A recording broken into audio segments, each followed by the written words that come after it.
ಕೆಲವೊಂದಿಷ್ಟು ಹುಡುಗಿಯರು really goddess ಆಗಿರ್ತಾರೆ, ಅಂದರೆ ದೇವತೆಗಳಾಗಿರ್ತಾರೆ. ಅವರೇನಾದರೂ ನಿಮ್ಮ ಬಾಳಿಗೆ ಬಂದ್ರಪ್ಪ ಅಂತಂದರೆ 100% ನೋ ಡೌಟ್ ನಿಮ್ಮ ಬದುಕು ಬೆಳಗತ್ತೆ, ನಿಮ್ಮ ಬಾಳಿಗೆ ಬೆಳಕು ಬರುತ್ತೆ. ಇನ್ನು ಕೆಲವೊಂದಿಷ್ಟು ಜನ ಹುಡುಗಿಯರು ಡೆವಿಲ್ಸ್ಗಳಾಗಿರ್ತಾರೆ, ಇವಿಲ್ಸ್ಗಳಾಗಿರ್ತಾರೆ. ಅವರೇನಾದರೂ ನಿಮ್ಮ ಲೈಫಿಗೆ ಬಂದ್ರಪ್ಪ ಅಂತಂದರೆ ನಿಮ್ಮ ಲೈಫು ಕತ್ಲಾಗತ್ತೆ. ಯಾವಾಗ ಅವರು ನಿಮ್ಮ ಲೈಫ್ನಿಂದ ಹೊರ ಹೋಗ್ತಾರೋ ಆವಾಗಲೇ ನಿಮ್ಮ ಬಾಳು ಬೆಳಗತ್ತೆ. ಅದಕ್ಕಾಗಿ ನೀವು ಹುಡುಗಿಯರೊಂದಿಗೆ ಫ್ರೆಂಡ್ಶಿಪ್ಪನ್ನು ಮಾಡುವಾಗ, ಲವ್ವನ್ನು ಮಾಡುವಾಗ ಮತ್ತು ಮ್ಯಾರೇಜ್ ರಿಲೇಷನ್ಶಿಪ್ಪನ್ನು ಬೆಳೆಸುವ ಪ್ರಯತ್ನ ಮಾಡುವಾಗ ತುಂಬಾ ಕೇರ್ಫುಲ್ ಆಗಿರಬೇಕು. ಸಾಧ್ಯವಾದಷ್ಟು ನೀವು ಡೆವಿಲ್ಗಳನ್ನು, ಇವಿಲ್ಗಳನ್ನು ಅವಾಯ್ಡ್ ಮಾಡಬೇಕು, ಅವರಿಂದ ದೂರ ಇರಬೇಕು. ನೀವೇನಾದರೂ ಡೆವಿಲ್ಗಳನ್ನು, ಇವಿಲ್ಗಳನ್ನು ಕಟ್ಕೊಂಡ್ರಪ್ಪ ಅಂತಂದರೆ ನೀವೇ ನಿಮ್ಮ ಕೈಯಾರೆ ನಿಮ್ಮ ಲೈಫನ್ನು ಹಾಳು ಮಾಡಿಕೊಳ್ತೀರ. ಅದಕ್ಕಾಗಿ ನೀವು ಡೆವಿಲ್ ಪ್ಲಸ್ ಇವಿಲ್ ವುಮನ್ಗಳನ್ನು ಐಡೆಂಟಿಫೈ ಮಾಡೋದನ್ನು ಕಲಿಬೇಕು. ಬ್ಯಾಡ್ ವುಮನ್ಗಿರುವ ಸೈನ್ಸ್ಗಳು ಇಂತಿವೆ, ಇವುಗಳನ್ನು ಅರ್ಥ ಮಾಡ್ಕೊಳ್ಳಿ. Sign number 1, she is always a victim. ಯಾವ ಹುಡುಗಿ ದುಷ್ಟಳಾಗಿರ್ತಾಳೋ, ಕೆಟ್ಟವಳಾಗಿರ್ತಾಳೋ, ಎನಿ ಟೈಮ್ ಅವಳೇ ವಿಕ್ಟಿಮ್ ಕಾರ್ಡನ್ನು ಪ್ಲೇ ಮಾಡ್ತಾ ಇರ್ತಾಳೆ. ಅವಳು ಯಾವ ರೀತಿ ಹೇಳ್ತಾ ಇರ್ತಾಳಪ್ಪ ಅಂತಂದರೆ, ನಮ್ಮ ರಿಲೇಟಿವ್ಸ್ಗಳು ನನಗೆ ಈ ರೀತಿ ಮೋಸ ಮಾಡಿದ್ರು, ನಮ್ಮ ಮನೆಯವರು ಈ ರೀತಿ ನನ್ನನ್ನು ಕೆಟ್ಟದಾಗಿ ನಡ್ಕೊಂಡ್ರು, ಅವ್ರು ನನಗೆ ಮೋಸ ಮಾಡಿದ್ರು, ನನ್ನ ಹಳೆಯ ಬಾಯ್ ಫ್ರೆಂಡ್ಗಳು ಮೋಸ ಮಾಡಿದ್ರು, ಲವರ್ ಮೋಸ ಮಾಡಿದ, ಯೂಸ್ ಆ್ಯಂಡ್ ಥ್ರೋ ಮಾಡಿದ್ರು, ಅವ್ರು ಚೆನ್ನಾಗಿಲ್ಲ, ಇವ್ರು ಚೆನ್ನಾಗಿಲ್ಲ, ಅವ್ರು ಆ ರೀತಿ ಮಾಡಿದ್ರು, ಇವ್ರು ಈ ರೀತಿ ಮಾಡಿದ್ರು, ಒಟ್ಟಿನಲ್ಲಿ ಎಲ್ಲರೂ ಕೂಡ ನನ್ನನ್ನು ಬಳಸಿಕೊಂಡು ಬಿಡ್ತಾ ಇದ್ದಾರೆ, ಮಿಸ್ಯೂಸ್ ಮಾಡಿಕೊಳ್ತಾ ಇರ್ತಾರೆ, ನಾನು ಬೇಗನೆ ಮೋಸ ಹೋಗ್ತೀನಿ ಅಂತೆಲ್ಲ ಹೇಳ್ತಾ ಇರ್ತಾಳೆ. ಅವಳು ಈ ರೀತಿ ಹೇಳುವಾಗ ಎಲ್ಲರನ್ನ ಕೂಡ ಬ್ಲೇಮ್ ಮಾಡ್ತಾ ಇರ್ತಾಳೆ, ಎಲ್ಲರ ತಪ್ಪುಗಳನ್ನು ಎತ್ತಿ ತೋರಿಸ್ತಾ ಇರ್ತಾಳೆ. ಆದರೆ ಆಕೆ ತಪ್ಪಿಯೂ ಕೂಡ ತನ್ನ ತಪ್ಪನ್ನು ಹೇಳಲ್ಲ, ತನ್ನ ತಪ್ಪನ್ನು ಎಲ್ಲಿಯೂ ಕೂಡ ಆಕೆ ಒಪ್ಪಿಕೊಳ್ಳಲ್ಲ. ತಂದೇನೂ ತಪ್ಪಿಲ್ಲ, ಬರೀ ಬೇರೆಯವ್ರದ್ದೇ ತಪ್ಪಿದೆ ಅನ್ನೋ ಥರ ಆಕೆ ಬಿಹೇವ್ ಮಾಡ್ತಾ ಇರ್ತಾಳೆ, ಪೋರ್ಟ್ರೇ ಮಾಡ್ತಾ ಇರ್ತಾಳೆ. ಅವಳ ಕತೆಗಳಲ್ಲಿ ಆಕೆಯೇ ಹೀರೋಯಿನ್ ಆಗಿರ್ತಾಳೆ. ಅವಳೇ ಹೀರೋ, ಅವಳೇ ಹೀರೋಯಿನ್ನು, ಮಿಕ್ಕವರೆಲ್ಲರೂ ಕೂಡ ವಿಲನ್ ಆಗಿರ್ತಾರೆ. ಸೊ ಈ ರೀತಿ ಯಾವ ಹುಡುಗಿ ಮಾಡ್ತಾ ಇರ್ತಾಳೋ ಅವಳು ವಿಕ್ಟಿಮ್ ಕಾರ್ಡನ್ನು ಪ್ಲೇ ಮಾಡ್ತಾ ಇರ್ತಾಳೆ. ಸೊ ಇಂಥವರಿಂದ ನೀವು ದೂರ ಇರಬೇಕು. ಇಲ್ಲಪ್ಪ ಅಂತಂದರೆ ನೀವು ಇವ್ರ ಜೊತೆಗೆ ಫ್ರೆಂಡ್ಶಿಪ್ ಮಾಡಿ, ಲವ್ ಮಾಡಿ, ಮದುವೆ ಮಾಡ್ಕೊಳ್ಳಿ. ಅದಾದ ನಂತರ ಇವರು ನಿಮ್ಮ ಮೇಲೆ ಫೇಕ್ ಕೇಸ್ಗಳನ್ನು ಹಾಕ್ತಾರೆ. ನೀವು ಅವರ ಜೊತೆಗೆ ಬರೀ ಲವ್ ಮಾಡಿಬಿಟ್ಟಿದ್ದೀರಾ ಅಂತ ಅಂದ್ಕೊಳ್ಳಿ, ಮುಂದೆ ಏನಾಕಿ ಕೇಸ್ ಹಾಕ್ತಾಳೆ, ಫ್ರೆಂಡ್ ಇದ್ದ, ಲವರ್ ಇದ್ದ, ರೇಪ್ ಮಾಡಿದ್ದಾನೆ ಅಂತೇಳಿ ಫೇಕ್ ರೇಪ್ ಕೇಸನ್ನು ಹಾಕ್ತಾಳೆ. ಇನ್ನು ಮದುವೆ ಆಗಿದ್ದಾಳೆ, ಡೈವೋರ್ಸಿಗೆ ಬಂದು ನಿಂತಿದೆ ಅಂತಂದರೆ ಅಲ್ಲಿ ಫೇಕ್ ಡೌರಿ ಕೇಸ್ಗಳನ್ನು ಹಾಕ್ತಾಳೆ, ಡೊಮೆಸ್ಟಿಕ್ ವೈಲೆನ್ಸ್ ಕೇಸ್ಗಳನ್ನು ಹಾಕ್ತಾಳೆ. ಈ ರೀತಿ ಚೆನ್ನಾಗಿ ನಿಮ್ಮನ್ನು ಫೇಕ್ ಕೇಸ್ಗಳಲ್ಲಿ ಹಾಕಿ ರುಬ್ಬುತ್ತಾಳೆ. ಮತ್ತು ನಿಮ್ಮೊಂದಿಗೆ ಏನಾದರೂ ಅವಳ ರಿಲೇಷನ್ಶಿಪ್ ಕೆಟ್ಟಪ್ಪ ಅಂತಂದರೆ ನಿಮ್ಮ ಬಗ್ಗೆಯೂ ಕೂಡ ಈ ರೀತಿ ಊರು ತುಂಬ ಆಕೆ ಬ್ಲೇಮ್ ಗೇಮ್ಗಳನ್ನು ಆಡ್ತಾ ತಿರುಗ್ತಾಳೆ, ಅಪಪ್ರಚಾರವನ್ನು ಮಾಡೇ ಮಾಡ್ತಾಳೆ. ಈ ವಿಕ್ಟಿಮ್ ಕಾರ್ಡ್ ಆಡೋ ಹೆಣ್ಮಕ್ಳು ಇರ್ತಾರಲ್ಲ, ಇವರು ಒಂದೇ ಕೈಯಿಂದ ಚಪ್ಪಾಳೆ ತಟ್ಟಕ್ಕಾಗಲ್ಲ ಅನ್ನೋದನ್ನು ಯಾವತ್ತೂ ಕೂಡ ಒಪ್ಕೊಳ್ಳಲ್ಲ. ಇವರ ಪ್ರಕಾರ ಎನಿ ಟೈಮ್ ಒಂದೇ ಕೈಯಿಂದ ಚಪ್ಪಾಳೆ ಆಗ್ತಾ ಇರತ್ತೆ, ಎರಡನೇ ಕೈ ಬೇಕೇ ಆಗಿರಲ್ಲ. ಇವ್ರದ್ದೇನು ತಪ್ಪೇ ಇರಲ್ಲ, ಇವ್ರದ್ದೇನು ಅಲ್ಲಿ ರೋಲೇ ಇರಲ್ಲ, ಎಲ್ಲವೂ ಕೂಡ ಬೇರೆಯವ್ರದ್ದೇ ಇರುತ್ತೆ. ಸೊ ಇಂಥವರು ತುಂಬಾ ಡೇಂಜರಸ್ ಆಗಿರುವ ದುಷ್ಟ ಹೆಣ್ಮಕ್ಳಾಗಿರ್ತಾರೆ, ಇವರಿಂದ ನೀವು ದೂರ ಇರಬೇಕು. Sign number 2, she is addicted to drama. ಯಾವ ಹುಡುಗಿ ಪದೇ ಪದೇ ಅನಾವಶ್ಯಕವಾಗಿ ಸುಳ್ಳು ಹೇಳ್ತಾಳೋ, ಸಣ್ಣ ಪುಟ್ಟದಕ್ಕೆಲ್ಲ ಸೀನ್ಗಳನ್ನು ಕ್ರಿಯೇಟ್ ಮಾಡಿ ಡ್ರಾಮಾ ಮಾಡ್ತಾಳೋ, ಅವಳು ಕೂಡ ದುಷ್ಟಳೆ ಆಗಿರ್ತಾಳೆ. ಇದನ್ನು ನೀವು ಫಸ್ಟ್ ಅರ್ಥ ಮಾಡ್ಕೋಬೇಕು. ಒಂದು ನೀವು ಅರ್ಥ ಮಾಡ್ಕೊಳ್ಳಿ, ನಿಮ್ಮ ಹ್ಯಾಪಿನೆಸ್ ಇರುತ್ತಲ್ಲ, ಇದು ನಿಮ್ಮ ರಿಲೇಷನ್ಶಿಪ್ಗಳ ಕ್ವಾಲಿಟಿಯ ಮೇಲೆ ಮತ್ತು ನಿಮ್ಮ ಥಾಟ್ಸ್ಗಳ ಕ್ವಾಲಿಟಿಯ ಮೇಲೆ ಡಿಪೆಂಡ್ ಆಗಿರುತ್ತೆ. ಒಂದು ವೇಳೆ ನೀವೇನಾದರೂ ಇಂತಹ ಡ್ರಾಮಾ ಕ್ಯೂನ್ಗಳ ಜೊತೆಗೆ ರಿಲೇಷನ್ಶಿಪ್ಪನ್ನು ಬೆಳೆಸಿದ್ರಪ್ಪ ಅಂತಂದರೆ ನಿಮ್ಮ ಥಾಟ್ಸ್ಗಳು ಕೂಡ ಹಾಳಾಗ್ತವೆ, ಪೊಲ್ಯೂಟೆಡ್ ಆಗ್ತವೆ, ಮತ್ತು ನಿಮ್ಮ ನೆಮ್ಮದಿ ಕೂಡ ಹಾಳಾಗುತ್ತೆ. ಇವರೇನು ಮಾಡ್ತಾ ಇರ್ತಾರೆ, ಅನಾವಶ್ಯಕವಾಗಿ ಪದೇ ಪದೇ ಸುಳ್ಳು ಹೇಳೋದು, ಅನ್ನೆಸೆಸರಿ ಸೀನ್ ಕ್ರಿಯೇಟ್ ಮಾಡೋದು, ಸಣ್ಣ ಪುಟ್ಟ ಸಂಗತಿಗಳನ್ನೇ ದೊಡ್ಡದು ಮಾಡ್ತಾ ಕೂಡೋದು, ಮತ್ತು ಅಟೆನ್ಷನ್ ಗ್ರ್ಯಾಬರ್ ಡಿಸೀಸ್ ಇರುತ್ತೆ ಇವರಿಗೆ. ಮತ್ತು ಅಟೆನ್ಷನನ್ನು ಸೆಳೆಯುವುದಕ್ಕಾಗಿ ಈ ರೀತಿ ಎಲ್ಲ ಗೇಮ್ಗಳನ್ನು ಆಡೋದು, ಚೀಪ್ ಲೆವೆಲ್ ಮೆಂಟಲ್ ಟ್ಯಾಕ್ಟಿಕ್ಸ್ಗಳನ್ನು ಬಳಸೋದು, ಈ ರೀತಿ ಮಾಡ್ತಾ ಇರ್ತಾರೆ. ಮತ್ತು ಇವರು ಯಾವತ್ತೂ ಕೂಡ ಸತ್ಯವನ್ನು ಒಪ್ಪಿಕೊಳ್ಳೋಕ್ಕೆ ತಯಾರಿರಲ್ಲ, ಟ್ರುತ್ತನ್ನು ಹೇಟ್ ಮಾಡ್ತಾರೆ ಇವರು. ಅದಕ್ಕಾಗಿಯೇ ಈ ರೀತಿ ಸುಳ್ಳುಗಳನ್ನು ಆಡ್ತಾ ಇರ್ತಾರೆ, ಸೀನ್ಗಳನ್ನು ಕ್ರಿಯೇಟ್ ಮಾಡ್ತಾ ಇರ್ತಾರೆ, ಡ್ರಾಮಾಗಳನ್ನು ಆಡ್ತಾ ಇರ್ತಾರೆ. ಮತ್ತು ಇವರಿಗೆ ಡ್ರಾಮಾ ಆಡೋದ್ರಲ್ಲಿಯೇ ಖುಷಿ ಸಿಗ್ತಾ ಇರುತ್ತೆ, ಇವರು ಇದಕ್ಕೆ ಅಡಿಕ್ಟ್ ಆಗಿರ್ತಾರೆ. ಇವರಿಗೆ ಇದೊಂಥರ ಸ್ಲೋ ಪಾಯ್ಸನ್ ಆಗಿರುತ್ತೆ, ಡ್ರಗ್ ಆಗಿರುತ್ತೆ, ಇದಕ್ಕೆ ಇವರು ಅಡಿಕ್ಟ್ ಆಗಿರ್ತಾರೆ. ಹೆಂಗೆ ನಿಮಗೆ ಡ್ರಗ್ ಸಿಕ್ಕರೆ ಮಾತ್ರ ಮಜಾ ಬರುತ್ತೋ ಅದೇ ರೀತಿ ಇವರಿಗೆ ಜಗಳ ಆಡಿದರೆ, ಸೀನ್ಗಳನ್ನ ಕ್ರಿಯೇಟ್ ಮಾಡಿದರೆ, ಸುಳ್ಳು ಹೇಳಿದರೆ ಮಜಾ ಬರ್ತಾ ಇರುತ್ತೆ. ಅದಕ್ಕಾಗಿ ಇವರೇ ಸೀನ್ಗಳನ್ನ ಕ್ರಿಯೇಟ್ ಮಾಡ್ತಾರೆ, ಇವರೇ ಕತೆ ಬರೀತಾರೆ, ಇವರೇ ಆ್ಯಕ್ಟಿಂಗ್ ಮಾಡ್ತಾರೆ, ಇವರೇ ಡೈರೆಕ್ಷನ್ ಮಾಡ್ತಾರೆ. ಮತ್ತು ಅದರಲ್ಲಿ ವಿಲನ್ ನೀವು ಇರ್ತೀರಾ, ಬಲಿಕ ಬಕ್ರ ನೀವು ಆಗ್ತಾ ಇರ್ತೀರ. ಸೊ ಸೊ ಇಂಥವರೊಂದಿಗೆ ಲೈಫ್ ಲಾಂಗ್ ನೀವು ಬದುಕೋಕ್ಕಾಗಲ್ಲ. ಅದಕ್ಕಾಗಿ ಮೊದಲೇ ಇಂಥವ್ರನ್ನ ಬಿಟ್ಬಿಡಿ. Sign number 3, she controls you through guilt. ಕೆಲವೊಂದಿಷ್ಟು ಹೆಣ್ಮಕ್ಳು ಇರ್ತಾರಲ್ಲ, ಮೈಂಡ್ ಗೇಮ್ಗಳನ್ನು ಆಡೋದ್ರಲ್ಲಿ, ಎಮೋಷ್ನಲ್ ಗೇಮ್ಗಳನ್ನು ಆಡೋದ್ರಲ್ಲಿ ತುಂಬಾ ಎಕ್ಸ್ಪರ್ಟ್ ಆಗಿರ್ತಾರೆ. ನಿಮ್ಮ ಹುಡುಗಿ ಏನಾದರೂ ಈ ರೀತಿ ಮೈಂಡ್ ಗೇಮ್ಗಳನ್ನು ಆಡುವಲ್ಲಿ ಎಕ್ಸ್ಪರ್ಟ್ ಆಗಿದ್ಲಪ್ಪ ಅಂತಂದರೆ ಆಕೆ ನಿಮಗೆ ಪದೇ ಪದೇ ಗಿಲ್ಟ್ ಫೀಲ್ ಮಾಡಿಸ್ತಾಳೆ. ನಿಮ್ಮದೇ ತಪ್ಪಿದೆ ಅನ್ನೋ ಭಾವನೆ ನಿಮ್ಮ ಮೇಲೆ ಬರೋಕ್ಕೆ ಸ್ಟಾರ್ಟ್ ಆಗಿಬಿಡುತ್ತೆ. ಸಣ್ಣ ಪುಟ್ಟದಕ್ಕೆಲ್ಲ ಆಕೆ ಜಗಳ ಆಡ್ತಾಳೆ.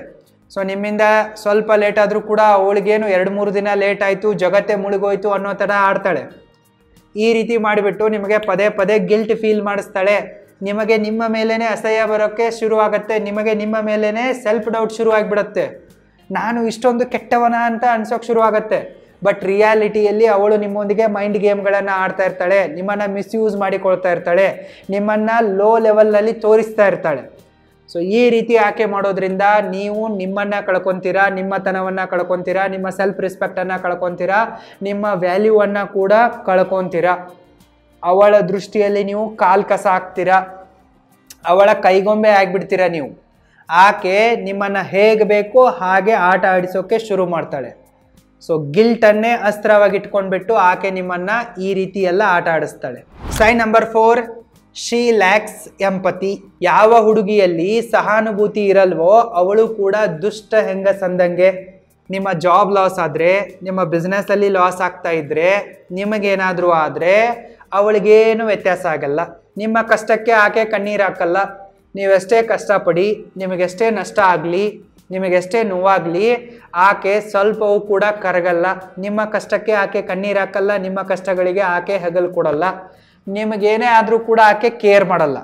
ಅವಳಲ್ಲಿ ಸಹಾನುಭೂತಿ ಅನ್ನೋದೇ ಇರಲ್ಲ. ಅವಳಿಗೆ ಬರೀ ನಿಮ್ಮಿಂದ ಸಿಗ್ತಾ ಇರುವ ಬೆನಿಫಿಟ್ಸ್ಗಳಷ್ಟೇ ಮುಖ್ಯ ಆಗಿರ್ತವೆ. ನೀವು, ನಿಮ್ಮ ಸೇಫ್ಟಿ, ನಿಮ್ಮ ಹ್ಯಾಪಿನೆಸ್ಸು ಮುಖ್ಯ ಆಗಿರಲ್ಲ.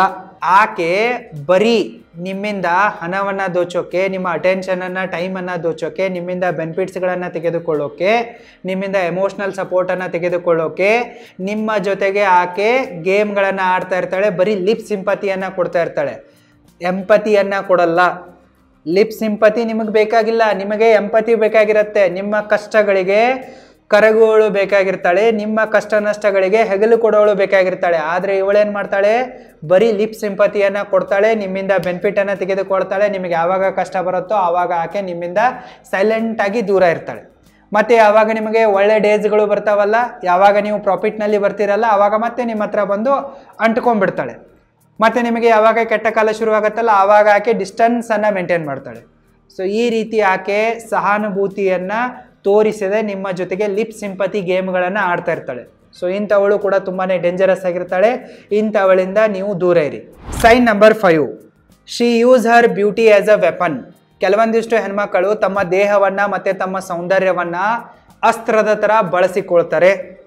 ತಮಗೇನು ಬೇಕೋ ಅದನ್ನು ಪಡೆದುಕೊಳ್ಳುವುದಕ್ಕಾಗಿ ಯಾರಿಗೆ ಬೇಕಾದರೂ ಕೂಡ ತಮ್ಮ ದೇಹವನ್ನು ಕೊಡ್ತಾರೆ, ಸಿಕ್ಕವರಿಗೆ ಸೆರಗನ್ನು ಹಾಸ್ತಾರೆ. ಒಟ್ಟಿನಲ್ಲಿ ಅವರ ಇಂಟೆನ್ಷನ್ ಏನಾಗಿರುತ್ತೆ, ಎಲ್ಲವೂ ಕೂಡ ಅವರೆಂದುಕೊಂಡಂತೆ ಆಗಬೇಕು.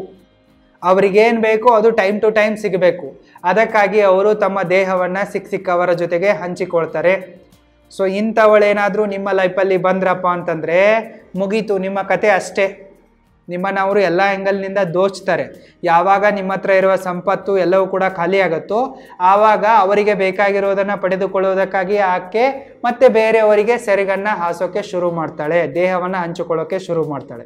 ಸೊ ಇಂಥವರಿಗೂ ಮತ್ತು ವೇಶ್ಯರಿಗೂ ಕೂಡ ಯಾವುದೇ ವ್ಯತ್ಯಾಸ ಇರಲ್ಲ.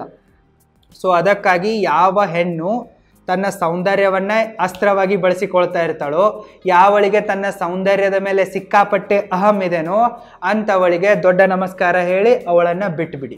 Sign number 6, she obsessed with money and superficial things. ಯಾವ ಹುಡುಗಿ ದುಡ್ಡಿನ ಮೇಲೆ ಅಬ್ಸೆಸ್ಡ್ ಆಗಿರ್ತಾಳೋ ಮತ್ತು ಸೂಪರ್ಫಿಷಿಯಲ್ ಥಿಂಗ್ಸ್ಗಳ ಮೇಲೆ ಅಬ್ಸೆಸ್ಡ್ ಆಗಿರ್ತಾಳೋ ಅವಳು ಗೋಲ್ಡ್ ಡಿಗ್ಗರ್ ಅಂದಂಗೆನೆ, ಇದರಲ್ಲಿ ಯಾವುದೇ ಅನುಮಾನವಿಲ್ಲ. ಆಕೆ ನಿಮ್ಮನ್ನು ನಿಮ್ಮ ಹತ್ರ ಇರುವ ದುಡ್ಡಿನ ಆಧಾರದ ಮೇಲೆ, ನಿಮ್ಮ ಇನ್ಕಮ್ನ ಆಧಾರದ ಮೇಲೆ, ನಿಮ್ಮ ಬ್ಯಾಂಕ್ ಬ್ಯಾಲೆನ್ಸ್ನ ಆಧಾರದ ಮೇಲೆ, ನಿಮ್ಮ ಹತ್ರ ಇರುವ ಮನೆ, ಪ್ರಾಪರ್ಟಿ ಮತ್ತು ಕಾರಿನ ಆಧಾರದ ಮೇಲೆ, ಫೋನಿನ ಆಧಾರದ ಮೇಲೆ ನಿಮ್ಮನ್ನು ಜಡ್ಜ್ ಮಾಡ್ತಾಳೆ. ನಿಮ್ಮ ಹತ್ರ ಇದೆಲ್ಲವೂ ಇದ್ದರೆ ನೀವು ಅವಳ ದೃಷ್ಟಿಯಲ್ಲಿ ಗುಡ್ ಹಸ್ಬೆಂಡ್ ಅಂದಂಗೆ, ಗುಡ್ ಬಾಯ್ ಫ್ರೆಂಡ್ ಅಂದಂಗೆ. ಇದರಲ್ಲಿ ಏನಾದರೂ ಸ್ವಲ್ಪ ಕೊರತೆ ಆದರೆ ನೀವು ಯೂಸ್ಲೆಸ್ ಅಂದಂಗೆ, ನೀವು ಕೀಳಂದಂಗೆ ಅವಳ ದೃಷ್ಟಿಯಲ್ಲಿ. ಆಕೆ ಬರೀ ದುಡ್ಡಿಗೆ ಮತ್ತು ಈ ರೀತಿಯಾದ ಸೂಪರ್ಫಿಷಿಯಲ್ ಥಿಂಗ್ಸ್ಗಳಿಗೆ ಸ್ಟೇಟಸ್ಗೆ ಮಾತ್ರ ಅಡಿಕ್ಟ್ ಆಗಿರ್ತಾಳೆ, ಅಬ್ಸೆಸ್ಡ್ ಆಗಿರ್ತಾಳೆ. ನಿಮಗೆ ಆಕೆ ಯಾವುದೇ ರೀತಿಯಾದ ವ್ಯಾಲ್ಯೂವನ್ನು ಗೌರವವನ್ನು ಕೊಡ್ತಾ ಇರಲ್ಲ.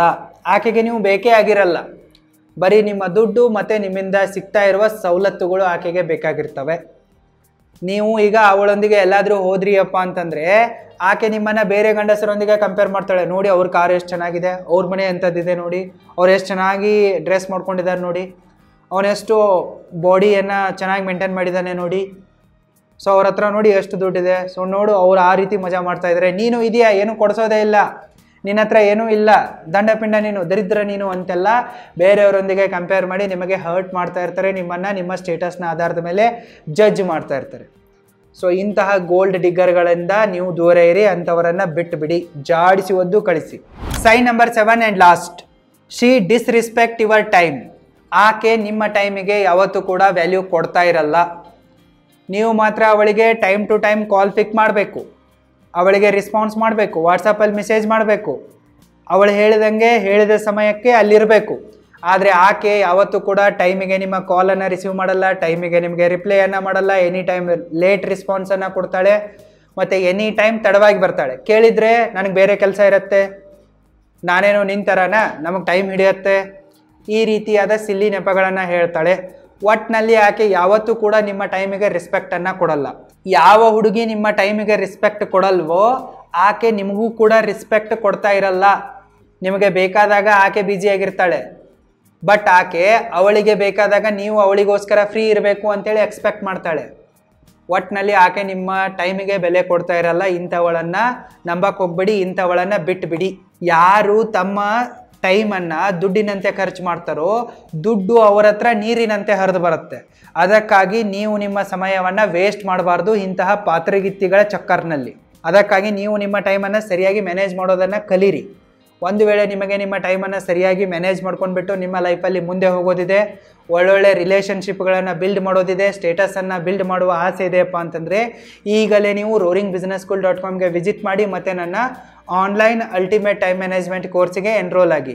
ಲಿಂಕ್ ಈ ವಿಡಿಯೋದ ಡಿಸ್ಕ್ರಿಪ್ಷನ್ ಬಾಕ್ಸಲ್ಲೂ ಕೂಡ ಇದೆ, ಚೆಕ್ ಮಾಡಿ. ನಿಮ್ಮ ಹುಡುಗಿಯಲ್ಲಿ ಈ 7 ಸೈನ್ಗಳು ಕಂಡು ಬಂದರೆ ಅವಳು ದೇವತೆ ಅಲ್ಲ ಅಂದಂಗೆ, ಅವಳು ಡೆವಿಲ್ಲು ಇವಿಲ್ ಅಂದಂಗೆ, ಅವಳಿಂದ ದೂರ ಓಡಿ. All the very best. Thank you so much.